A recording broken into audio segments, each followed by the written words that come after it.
మనతో నిబంధన చేసుకొని మనల్ని నిబంధన జనులుగా చేసుకున్నాడు. కాబట్టి మనం ఎవరు? నిబంధన జనులు. ఆమేన్. హల్లెలూయా, హల్లెలూయా. మొదటగా మనము నిబంధన అంటే ఏంటో తెలుసుకోవాలి. చదువుకున్న మీకైతే ఈ లోక సంబంధంగా కొంత తెలుసు. ఏంటమ్మా నిబంధన అంటే అర్థం ఏంటి? ఏమని చెప్పొచ్చు? ఏంటి? ఏంది? ప్రామిసా నిబంధన అంటే? అమ్మా వామ్మో, ఏం చదువులమ్మా మీరు? ఎస్, అది కరెక్ట్. ఇంకా ఇంకా ఎవరు చెప్పింది ఒప్పందం? ఒప్పందం అని చెప్పింది ఎవరు? అక్క. Very good. ఇంకా చెప్పాలి. నియమం, షరతు, తీర్మానం అనకూడదు, మళ్ళీ తీర్మానం వేరే. నిబంధన అంటే ఒప్పందము, వడంబడిక, నియమం అండ్ షరతు. అంటే ఒక ఒప్పందంలోనికి రావడం, ఒక నియమంలోనికి రావడం, ఒక షరతులో ఉండడం. అయితే ఇది ఒక్కళ్ళుగా చేసుకోగలుగుతామా? ఒక్కళ్ళని చేస్తామా? మనకు మనం చేసుకుంటామా నిబంధన? మనం చేసుకోలేం కదా నిబంధన.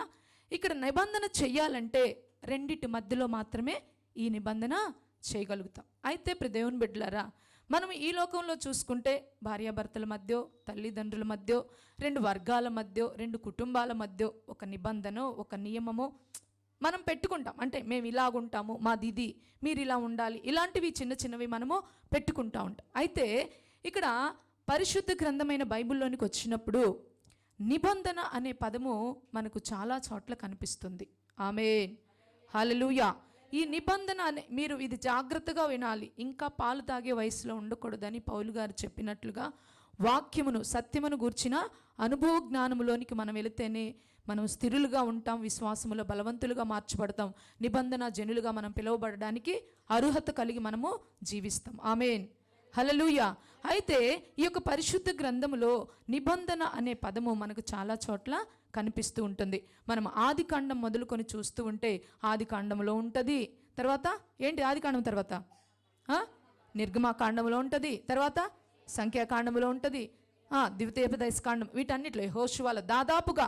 అంటే దేవుడు ఇక్కడ కొందరితో ఆయన నిబంధన చేస్తూ వస్తూ ఉన్నాడు. ఆమేన్, హల్లెలూయా. ఆయన కొందరితో ఏం చేస్తున్నాడు? నిబంధన చేస్తూ వస్తున్నాడు. ఈ నిబంధన చేసేటప్పుడు దేవుని బిడ్డలారా మనం చూసుకున్నట్లయితే ఇప్పుడు ఆదాముతో నిబంధన చేశాడు దేవుడు. ఆదాముతో నిబంధన చేశాడు. తర్వాత మనం చూసుకుంటే ఆదాము తర్వాత ఎవరున్నారు? ఎవరు? నోవాహు గారు. ఎక్కడికి రా, కూర్చోవాలా? కూర్చో. ఎక్కడికి పోతున్నా? వాళ్ళు ఇస్తారులే వాటర్, కూర్చో. వాక్యం వినకుండా అపవాది, కూర్చోవాలి, ఇంకెవరిని పోనీయొద్దు, వాటర్ ఇవ్వండి. ఆమేన్. తర్వాత ఆదాముతో నిబంధన చేశాడు, నోవాహుతో నిబంధన చేశాడు. తర్వాత చూసుకున్నట్లయితే అబ్రహాముతో కూడా నిబంధన చేశాడు. అబ్రహాముతో పాటు ఇస్సాకు, యాకోబులతో కూడా నిబంధన చేశాడు. తర్వాత చూసుకున్నట్లయితే ఇంకా దావీదుతో, మోషేతో నిబంధన చేశాడు. తర్వాత దావీదుతో కూడా నిబంధన చేశాడు. ఈ నిబంధనలన్నీ చూస్తూ ఉన్నప్పుడు నిజంగా చాలా ఆశ్చర్యం మనకు కలుగుతుంది. మొదటిగా చూసినట్లయితే ఆదాముతో దేవుడు చేసిన నిబంధన మనం చూసుకుంటే మరి ఎక్కడంటే హోషియా గ్రంథము 6వ అధ్యాయం 7వ వచనములో, అంటే ఆదాముతో దేవుడు నిబంధన చేశాడా అని మనకు తెలియటం కోసము దేవుడు ఏం చేశాడంటే హోషియా గ్రంథంలో ఒక మాటను మనకి చూపిస్తూ వచ్చాడు. 6వ అధ్యాయము 7వ వచనములో, ఆదాము నిబంధన మీరినట్లు ఏంటంటండి? ఆదాము నిబంధన మీరినట్లు వారు నా ఎడల విశ్వాసఘాతుకులై నా నిబంధనను కూడా మీరి ఉన్నారు. ఆమేన్, హల్లెలూయా. అంటే ఇక్కడ మనకేమర్థమవుతుంది? ఆదాముతో దేవుడు నిబంధన చేశాడు. దేవుడు అంటే ఆదాముతో నిబంధన చేశాడు అనడానికి మనకు ఒక ఆధారము కావాలి. కాబట్టి ఈ వాక్యాన్ని మనము ఆధారము చేసుకొని వారు యెహోవాతో, ఆదాము యెహోవాతో నిబంధన మీరినట్లుగా వారు కూడా నాతో నిబంధన మీరి ఉన్నారు. ఎవరు వారు? ఇజ్రాయేలీలే. ఇంకెవరండి? వారే కదా దేవుని యొక్క నిబంధనను మీరుతూ వచ్చారు. అంటే ఇక్కడ దేవుడైన యెహోవా ఆదాముతో ఒక నిబంధన చేశాడు. ఏంటి అది చూసినట్లయితే మనము ఆదికాండము 2వ అధ్యాయము, ఆదికాండము 2వ అధ్యాయములో జాగ్రత్తగా వినాలి మీరు. ఆదికాండము 2వ అధ్యాయము 7వ వచనాన్ని చూద్దాం. ఆ ఆ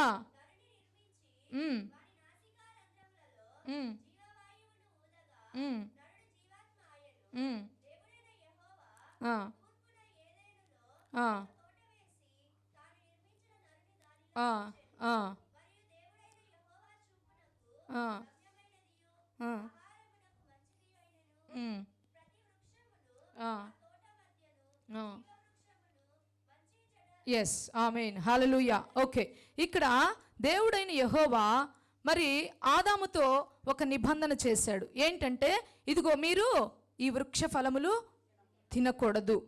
అయితే అక్కడ ఆదాము ఏం చేశాడంటే ఆ నిబంధనను మీరాడు.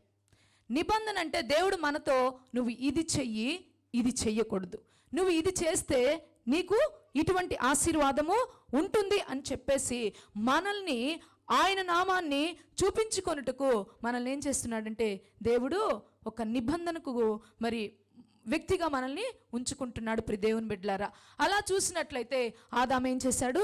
నిబంధనను మీరిపోయి దేవుడిచ్చినటువంటి ఆ యొక్క ఏమంటారు, దేవుడిచ్చిన ఆ యొక్క కృపను, దేవుడిచ్చిన ఆ యొక్క భాగ్యమును ఏం చేశాడంటే ఆదాము పోగొట్టుకున్నాడు.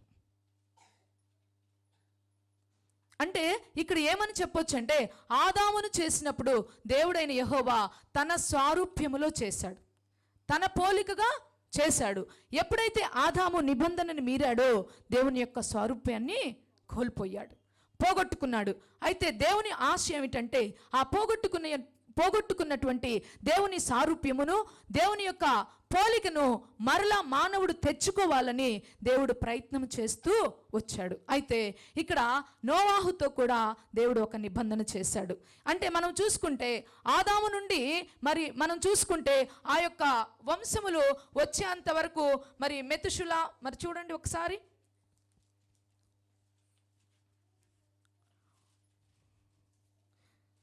ఐదో అధ్యాయము చివరి వరకు మనం చూసినట్లయితే, 5వ అధ్యాయం చివరి వరకు చూసినట్లయితే ఆదాముకు పుట్టినటువంటి బిడ్డలు, వారి యొక్క కుటుంబాలు, అక్కడ వరకు చూస్తేనే దేవుడు ఇంకా 6వ వచనంలోకి వచ్చినప్పుడు నోవాహుతో చేసిన నిబంధన మనకు అక్కడ ఉంటుంది. అయితే అప్పటి వరకు ఆదాము ఏదైతే దేవుని సారూప్యాన్ని, దేవుని స్వభావాన్ని పోగొట్టుకున్న తర్వాత దేవునికి వాళ్ళు దూరస్తులుగా ఉండి, దేవునికి వారు మరి లెక్క చేసేవారు కాకుండా దేవునికి తిరుగుబాటు చేసేవారిగా ఉంటూ, ఇక అంటాడు దేవుడు అక్కడ మనుషులు పాపములో పడిపోయినట్లు తిరుగుబాటు చేసేవారిగా వారేమంటారంటే, ఇక్కడ ఒకటి మాట ఉంటే, శరీరుల మూలముగా భూమి బలత్కారముతో నిండి ఉన్నది అంటాడు, ఒకటే మాట. అందుకే వారికి అంతం వచ్చి ఉన్నది.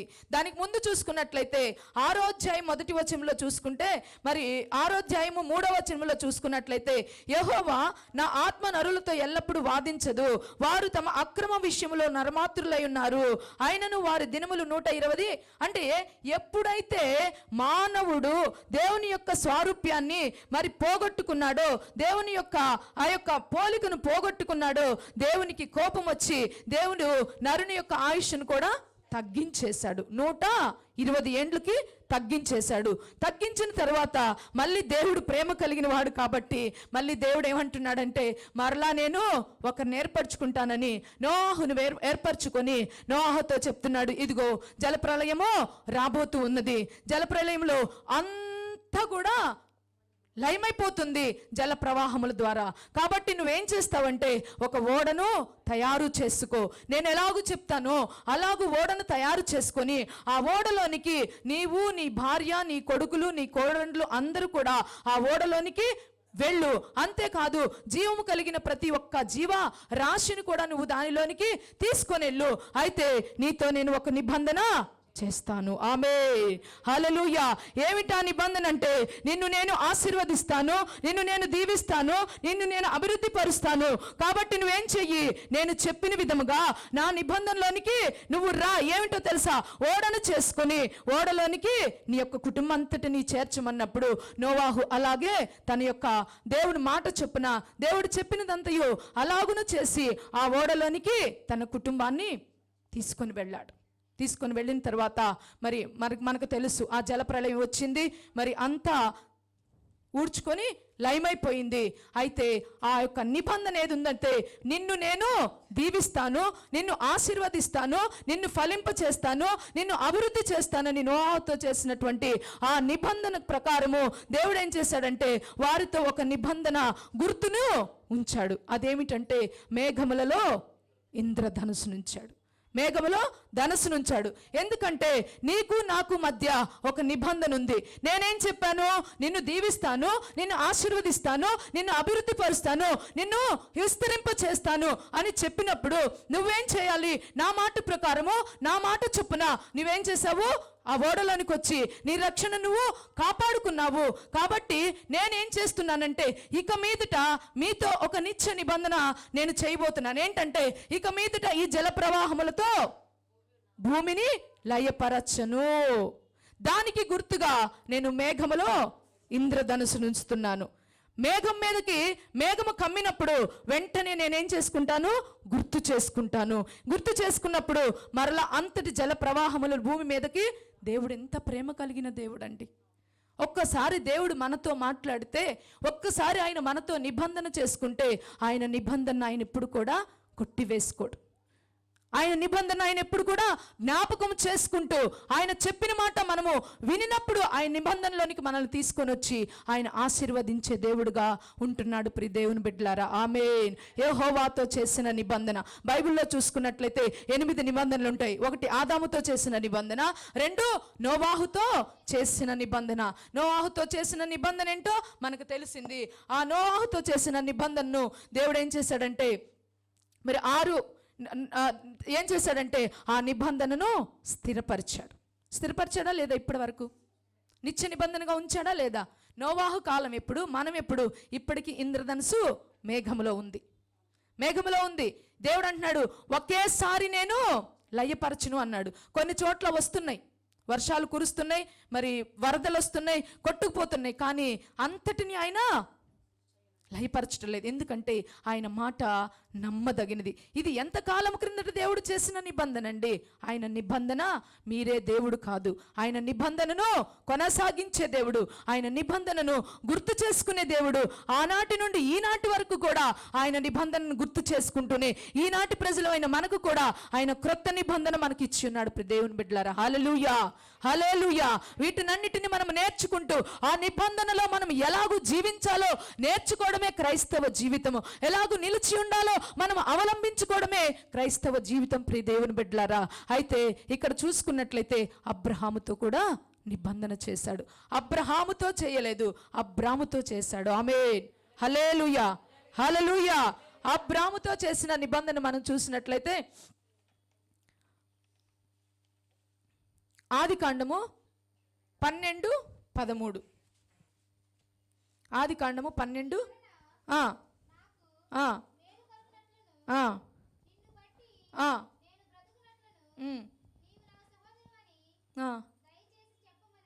సారీ 12:1-3 అమ్మా. యెహోవా నీవు లేచి నీ దేశము నుండి, నీ బంధువుల యొద్ద నుండి, నీ తండ్రి ఇంటి నుండి బయలుదేరి నేను నీకు చూపించు దేశమునకు వెళ్ళుము. నిన్ను గొప్ప జనముగా చేసి నిన్ను ఆశీర్వదించి నీ నామమును గొప్ప చేసేదను. ఆమేన్. ఇది దేవుడు అబ్రహాముతో చేసిన నిబంధన. అబ్రహాముతో కాదు, అబ్రాముతో చేసిన నిబంధన. అంటే ఇప్పుడు దేవుని బిడ్డలారా, అప్పటికి అబ్రాము రక్షించబడిన వ్యక్తిగా ఉన్నాడా? నోవాహు తర్వాత అంత జలప్రలయం వచ్చింది. తర్వాత నోవాహు కుమారుల్లో నుండి మరలా ఏమొచ్చింది? అబ్రహాము సంతానము వచ్చింది. అయితే అబ్రహాము ఎక్కడున్నాడు అప్పుడు? హారానులో ఉన్నాడు, కల్దీయుల దేశములో ఉన్నాడు. అయితే నీ దేశమును విడిచిపెట్టి, నీ యొక్క కుటుంబాన్ని విడిచిపెట్టి నువ్వు నేను చూపించబో దేశమునకు నీవు వెళ్ళు. అక్కడ నిన్ను విస్తరింపు చేసి నిన్ను అభివృద్ధి పరిచి నిన్ను నేను ఆశీర్వదిస్తాను, నిన్ను నేను ఆశీర్వాదకరముగా ఉంచుతాను. ఎవరు నిన్ను ఆశీర్వదిస్తారో వారిని నేను ఆశీర్వదిస్తాను, ఎవరు నిన్ను శపిస్తారో వారిని నేను శపిస్తానని దేవుడు ఎంతో అద్భుతమైన నిబంధన అబ్రాముతో చేశాడు. ఆమేన్, హల్లెలూయా. మనం చూసుకున్నట్లయితే అబ్రాము యొక్క మరి తల్లిదండ్రులను చూస్తే వాళ్ళు ఏంటంట? కొలువులో బొమ్మలని అమ్ముకుంటుంటున్నవారు. నేనేం చెప్తున్నానంటే, దేవుడు మనతో నిబంధన చేయడానికి ఆయన ప్రణాళికలో ఏనాడో మనల్ని చూసి ఉంటాడు, ఏనాడో ఆయన మనల్ని ఏర్పరచుకొని ఉంటాడు. అందుకే తల్లి గర్భమున రూపింపబడక మునిపే నిన్ను నేను ఎరిగి ఉన్నాను, తల్లి గర్భములో నుండి నేను బయటికి రాక మునిపే నేను నిన్ను ప్రతిష్ఠించుకొని ఉన్నానని చెప్పిన మాట ఎంతో ఆశ్చర్యాన్ని కలిగిస్తుంది. దేవుని బిడ్డలారా, అబ్రామును పిలిచిన రీతిని చూస్తే, అబ్రామును పిలిచి అబ్రాముతో చేసిన నిబంధన రీతిని మనం చూస్తే, మనలతో కూడా దేవుడు మాట్లాడుతున్నాడు. ఈనాడు మనం ఎక్కడి వారమో, మనం ఎలాంటి వారమో, మన పుట్టుకేమిటో, మన బ్యాక్గ్రౌండ్ ఏమిటో, మన గోత్రం ఏమిటో, మన వంశం ఏమిటో, మనం ఎటువంటి బంధకాల చేత ఉన్నామో వాటన్నిటిలో నుండి దేవుడు మనల్ని ఆయన సంకల్పం చెప్పున పిలిచి, నేను నిన్ను విస్తరింప చేస్తాను, నేను నిన్ను ఆశీర్వదిస్తాను, నిన్ను నేను అభివృద్ధి పరుస్తానని నిన్ను ఆయన ఎన్నుకున్నాడు. కాబట్టి ఆయనలో నువ్వు ఈరోజు ఇక్కడ ఉన్నావని నమ్ముచున్నావా ప్రియ దేవుని బిడ్డ? నమ్మిన వారు దేవునికి స్తుతులు చెల్లిద్దాం. హల్లెలూయా. అబ్రహాముతో ఉన్న దేవుడు మనతో ఉన్నాడు, ఆదాముతో ఉన్న దేవుడు మనతో ఉన్నాడు, సృష్టిని కలుగు చేసిన దేవుడు మనతో ఉన్నాడు. ఆయనకు పేరేంటో తెలుసా? ఆదియు అంతమై ఉన్న దేవుడు, ఆదియు ఆ జీవమునకు అంతము లేనివాడు, ఆదియు అంతమైన వాడు, ఆదియు అంతము లేనివాడానికి ఆయనకి ఆద్యంత రహితుడని, ఆధారభూతుడని, ఆది సంభూతుడని ఆయనకు నామములున్నాయి. ఆమేన్. అట్టి నామమును కలిగిన మనము ధన్యులమా కాదా అండి? ఆమేన్. హల్లెలూయా. అట్టి నామమును ధరించుకొనుటకు అల్పులమైన మనల్ని దేవుడు ఏర్పాటు చేసుకొని మనతో నిబంధన చేస్తూ ఉన్నాడు. అబ్రాముతో నిబంధన చేశాడు. అబ్రాముతో నిబంధన చేసి అంటాడు, నేను నిన్ను దీవిస్తాను, నేను నిన్ను ఆశీర్వదిస్తాను. ఈ నిబంధన నీ పిల్లల తరములు ఏం చేయాలి? అనుసరించాలి. అయితే నీకు చెప్పే నేనేంటో తెలుసా? నిబంధన నువ్వేం చేయాలి? మీలో ప్రతి వారు సున్నతి చేయించుకోవాలి. మీలో ప్రతి మగ వ్యక్తి సున్నతి చేయించుకోవాలి. ఆమేన్. ఈ సున్నతి చేయించుకున్నప్పుడు మీరు నా నిబంధన జనులుగా నేను గుర్తు పెట్టుకుంటాను. ఆ నిబంధన మీ శరీరంలో ఉంటుంది. ఆ నిబంధనను నేను మర్చిపోను, అది నిత్య నిబంధనగా మారుస్తాను. ఆమేన్. హల్లెలూయా. ఆ నిత్య నిబంధన అలా కొనసాగించబడుతుంది. నిత్య నిబంధన అంటే అది ఎల్లప్పుడూ ఉండే నియమము, అది ఎల్లప్పుడూ ఉండే షరతు, అది ఎల్లప్పుడూ కొనసాగింపబడే విషయం ప్రియ దేవుని బిడ్డలారా. అలాగే అబ్రహాములో నుండి ఎక్కడ దావీదులో నుండి ఎక్కడ యేసుక్రీస్తు ప్రభువారు బయటకు వచ్చినటువంటి ఆ నిబంధన. ఆమేన్. హల్లెలూయా. అందుకే నువ్వు నేను సామాన్యమైన వారము కాదు, నీవు నేను అసమానమైనటువంటి వారము.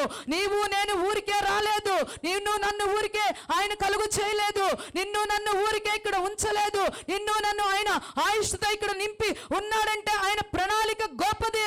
నీతో ఆయన ఒక నిబంధన చేసి ఉన్నాడు. ఆమేన్. హల్లెలూయా. ఆ నిబంధనలో నువ్వు కొనసాగాలంటే నీవు కూడా దేవునితో ఏదైతే ఒక తీర్మానంలోనికి రావాలి. దేవుడు నీతో చేసిన నిబంధన ఏమిటో ఆ నిబంధనను ఆయన జరిగించడానికి ఆయన నిన్ను ఏమి చేయమని అడుగుతున్నాడో అది చేయడానికి మనం ఏం చేయాలి? సిద్ధపడేవారిగా ఉండాలి. ఆమేన్. హల్లెలూయా. హల్లెలూయా. హల్లెలూయా.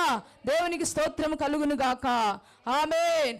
అంటున్నాడు, ఈ దేశాన్ని నీకు ఇస్తానంటున్నాడు, నీ సంతతిని అభివృద్ధి పరుస్తానన్నాడు, ఈ దేశాన్ని నీకు ఇస్తానంటున్నాడు. అంతేకాదు నీ ప్రజలు మరలా ఇక్కడికి, నీ సంతానం ఇక్కడికి తిరిగి వస్తాడు, మళ్ళా నువ్వు దీవించబడతావు. నువ్వేం చేస్తావు? వృద్ధాప్యం ముందు నువ్వు పాతి పెట్టబడతావు. ఇన్ని నిబంధనలు అబ్రాహాముతో చేస్తూ ఉన్నాడు దేవుడు. ఆమేన్. హల్లెలూయా. హల్లెలూయా. వీటన్నిటికీ ఒక గుర్తిచ్చాడు.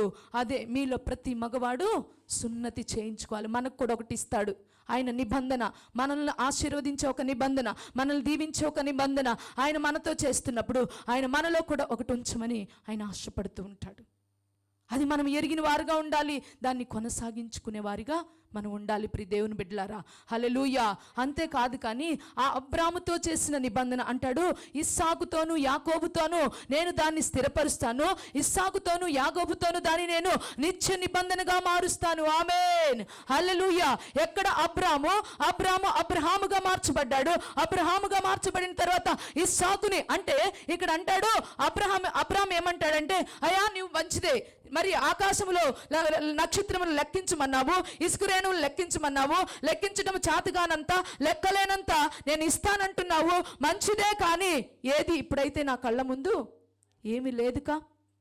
నువ్వింత ఐశ్వర్యం ఇచ్చావు, నువ్వెంత ఆస్తిని ఇచ్చావు. మరి ఆ కనాను దేశానికి, మరి ఆ దేశాన్ని వదిలిపెట్టి వచ్చేటప్పటికి అక్కడ అబ్రాము కానీ లోతు కానీ ఎంత విస్తారమైనటువంటి అభివృద్ధిని చెంది ఉన్నారు మనం బైబిల్లో చూసుకుంటాం. గేదెలు, గొడ్లు, పనివారు, ధనము వారికి విచ్చలవిడిగా విస్తరించినటువంటి పరిస్థితి. ఆమేన్, హల్లెలూయా, హల్లెలూయా. అయితే ఇంతంతా ఇచ్చావు కానీ మరి నాకేడి అన్నప్పుడు నువ్వు ఒక్కసారి చూడు ఆకాశం వైపు, లెక్కించు ఇసుక రేణువులు, అలా నేను ఇస్తానన్నప్పుడు అక్కడ ఒక మాట ఉంటుంది, అది అబ్రాము నమ్మెను, అది నీతిగా ఎంచబడెను. హల్లెలూయా, హల్లెలూయా. అబ్రాము ఆ నిబంధనలో ఆ ఆశీర్వాదాన్ని నమ్మాడు, ఆ దీవెనను నమ్మాడు. అందుకే అబ్రాము నీతిమంతుడిగా తీర్చబడ్డాడు. నమ్మాలి ప్రియ దేవుని బిడ్డలారా. నమ్మినప్పుడు మనము నీతిమంతులుగా తీర్చబడతాం. వాగ్దానము నమ్మాలి, నిబంధన నమ్మాలి, దేవుడి మాటను నమ్మాలి. దేవుడు మాట్లాడుతున్నప్పుడు మనం విశ్వసించినట్లయితే అది మనకు నీతిగా ఎంచబడుతుంది. అయితే ఇంకా పుట్టక ముందే నేను ఇస్సాకుతో, యాకోబుతో కూడా ఈ నిబంధనను స్థిరపరుస్తాను, అంటే మిమ్మల్ని ఆశీర్వదిస్తాను, మిమ్మల్ని విస్తరింపచేస్తాను, మిమ్మల్ని భూమి అంతటా వ్యాపింప చేస్తాను. అదే నా నిబంధన. ఈ నిబంధన నీతోనే కాదు, ఇస్సాకుతోను, యాకోబుతోను దాన్ని నేను స్థిరపరుస్తాను. ఇది నిత్య నిబంధనగా, ఆమేన్, నిత్య నిబంధనగా ఉంటుందని దేవుడు మాట్లాడుతూ ఉన్నాడు. ప్రియ దేవుని బిడ్డలారా, హల్లెలూయా, హల్లెలూయా, హల్లెలూయా. అసలు ఈ మాటలన్నీ ఎక్కడి నుంచి నాకు దేవుడు బయలుపరిచి మాట్లాడమన్నాడంటే ఇంకా దీనికి ముగింపు ఉంది.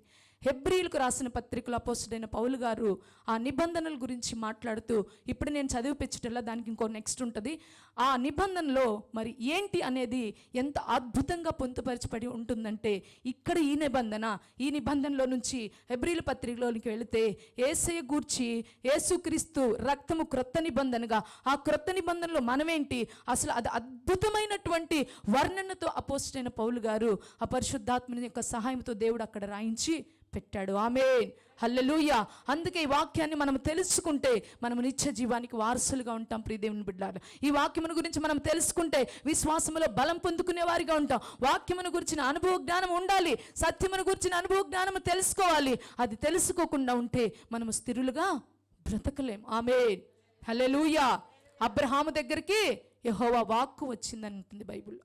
ఏమొచ్చింది అబ్రహాం దగ్గరికి? ఏమొచ్చింది? యెహోవా వాక్కు. ఎప్పుడొచ్చింది? ఎప్పుడైతే లోతు మరి అబ్రహాము ఇద్దరు కలిసి వేరుపడి మరి వారి యొక్క భూమిని వారు తీసుకున్న తర్వాత లోతు ఏం చేశాడు? ఎక్కడికి వెళ్ళాడు? సొదొమకు వెళ్ళిపోయిన తర్వాత అక్కడ సొదొమలో ఉన్నటువంటి రాజులందరూ కూడా లోతు మీదకి వచ్చి యుద్ధమును చేసి సమస్తమును కొల్లపెట్టుకుని వెళ్ళినప్పుడు ఒక ఎబ్రీడు వచ్చేసి అక్కడ చెప్తాడు, అయ్యా ఇలాగా యుద్ధము జరిగింది, ఇలాగంతా పోయింది అన్నప్పుడు అబ్రాహాము ఏం చేస్తాడు? వెళ్ళి లోతు పక్షమున యుద్ధము చేసి వస్తే అక్కడ గెలిచి సమస్తమును మరలా తిరిగి తీసుకొని వచ్చినప్పుడు ఆ రాజులు అంటారు, ఇదిగో మీరు ఇది తీసుకోండి. నువ్వు ఇది తీసుకోనంటే వద్దు నాకు, వద్దు నాకు. ఎందుకు అంటే నువ్వేమంటావు తెలుసా? రేపు పొద్దున నువ్వు నాకు ఇస్తే నీ వలనే నేను ఆశీర్వదించబడ్డానని నువ్వు ఎక్కడ నాతో చెప్తావో నా దేవుడు అక్కడ అవమానపరచబడతాడని అక్కడ దేవుణ్ణి బట్టి, దేవుని మాటను బట్టి ఎంతో విశ్వసించి వారు ఇచ్చేటటువంటి ఏ ధనాన్నైనా, ఆశీర్వాదాన్ని, ఐశ్వర్యాన్నైనా తీసుకోకుండా విడిచిపెట్టి వచ్చిన తర్వాత అప్పుడు దేవుని యొక్క వాక్కు అబ్రహాము దగ్గరకు వచ్చింది. ఆమేన్, హల్లెలూయా, హల్లెలూయా. ఈ యొక్క సత్యములో మనం బ్రతుకుతూ ఉండాలి ప్రియ దేవుని బిడ్డలారా. ఇవన్నీ కూడా దేవుడు మనకి, అందుకే హెబ్రీ పత్రికలు అంటాడు, ఇలాంటి సాక్షి సమూహము మన ఎదుట ఉంచబడిగా సులువుగా చిక్కులు పెట్టు పాపములను మనము జయించి విడిచిపెట్టి విశ్వాసమును కొనసాగించువాడు, విశ్వాసముకు కర్త అయిన వాడు అయినా యేసయ్య వైపు చూస్తూ మనం ఏం చేయాలి? పరుగు పందెములో. ఆమేన్, హల్లెలూయా. ఇక్కడ అబ్రహాము గారి జీవితం చూసినప్పుడు మనం విశ్వాసంలో బలపరచబడలేమా? అబ్రాముతో చేసిన దేవుడు నిబంధన మనతో చేసి ఉన్నాడు. మనం అబ్రాము కుమారులుగా మనం పిలువబడుతున్నప్పుడు అబ్రాము జీవితంలో అబ్రాము దేవుని కొరకు ఎలా నిలబడ్డాడో, అబ్రాము దేవుని కొరకు ఏం చేశాడో, ఏమి చేయడాన్ని బట్టి అబ్రాము పొందుకున్నాడు, అంతటి సహనాన్ని కలిగి ఉన్నాడు, అంతటి దీర్ఘశాంతాన్ని కలిగి ఉన్నాడు. ఆ వాగ్దానాన్ని స్వతంత్రించుకోవడానికి ఎంత అద్భుతమైనటువంటి సహనమును, దీర్ఘశాంతమును కలిగి నీతిమంతుడిగా తీర్చబడ్డప్పుడు ఇలాంటి సాక్షి సమూహం మన ఎదుటున్నప్పుడు విశ్వాసములో మనం బలహీనులు అవ్వచ్చామా? ఆమేన్, హల్లెలూయా. ముందు తెలిస్తేనే కదా మనము ముందు నేర్చుకుంటేనే కదా ఈ అబ్రాహాము గారి జీవితంలో ఇటువంటి అనుభవాలు ఉన్నాయని మనకు తెలియాలంటే వాక్యాన్ని వినాలి, వాక్యాన్ని చదవాలి, లేదంటే వాక్యాన్ని ధ్యానించాలి. నా జీవితంలో అబ్రాహాముకు కలిగినటువంటి ఆశీర్వాదం పొందుకోవాలంటే దేవుడు మనకు కూడా ఒక నిబంధన చేసి ఉన్నాడు. ఆమేన్, హల్లెలూయా. నీవు నా సొత్తు. ఏంటండి? నీవు నా సొత్తు. చాలదా ఈ మాట మనకి? ఆమేన్, హల్లెలూయా. అదే సొత్తు అన్న మాట ఏంటో నీకు తెలుసుంటే, దాని అర్థం ఏంటో నీకు తెలుసుంటే, దాని లోపలికి వెళ్ళి అసలు దేవుని సొత్తు నేను అంటే దాని యొక్క విషయం ఏమిటో తెలుసుంటే, దాని యొక్క అనుభవం ఏమిటో తెలుసుకుని ఉంటే ఇంకొక సొత్తుగా మనం మార్చబడతామా? ఆమేన్, హల్లెలూయా, హల్లెలూయా, హల్లెలూయా. దేవునికి స్తోత్రం కలుగునుగాక.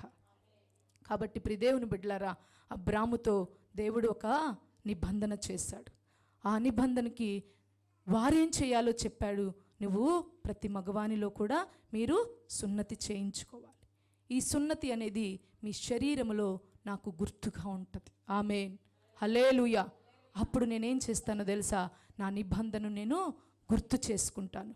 అది నిత్య నిబంధనగా నేను మారుస్తాను. దేవుడు కూడా మనకిస్తున్న దానిని మనం గుర్తు పెట్టుకోవాలి. నిత్య నిబంధన మనతో ఏం చేస్తున్నాడో మనం తెలుసుకొని దాని ప్రకారం మనము నడిచేవారిగా ఉండాలి. ప్రియ దేవుని బిడ్డలారా, హల్లెలూయా, హల్లెలూయా, హల్లెలూయా, హల్లెలూయా. ఒకసారి 17వ అధ్యాయంలోకి వెళ్దామా? 17వ అధ్యాయం 2వ వచనంలో మనం చూస్తే, నాకును నీకును మధ్య నా నిబంధనను నియమించి నిన్ను అత్యధికంగా అభివృద్ధి పొందించదనని అతనితో చెప్పెను. దేవుడిచ్చిన మాట. అత్యధికముగా అభివృద్ధి అబ్రాము పొందాడు అంటే ఎందుకు పొందాడంటే ఆయన నిబంధనను వారి మధ్య ఉన్నది. ఆమేన్, హల్లెలూయా. ఆ నిబంధనలో అబ్రాము నిలిచి ఉన్న దాన్ని బట్టి అబ్రాము ఏం చేశాడండి?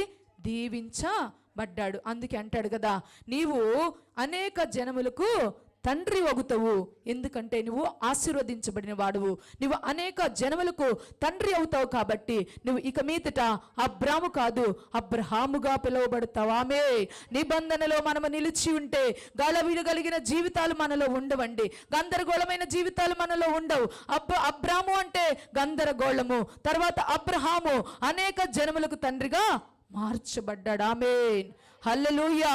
దేవుని నిబంధన అంత శక్తివంతమై ఉంటుంది ప్రియ దేవుని బిడ్డలారా. అందుకే యేసన్న గారు ఒక పాటలో ఉంటాడు కదా, ఆశ్రయదుర్గమా నా యేసయ్య.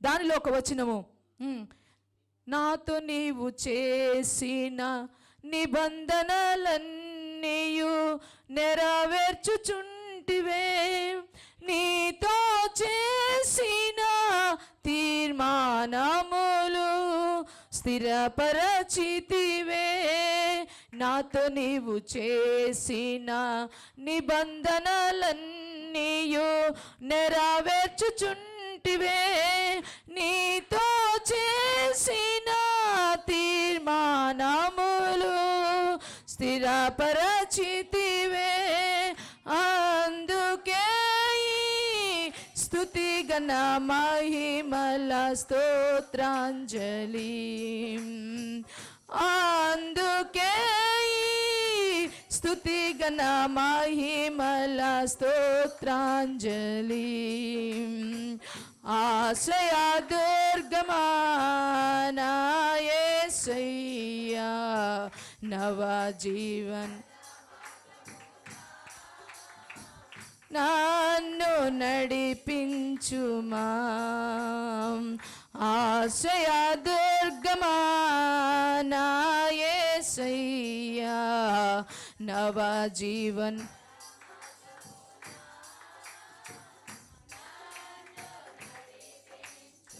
ఆమేన్, హల్లెలూయా, హల్లెలూయా.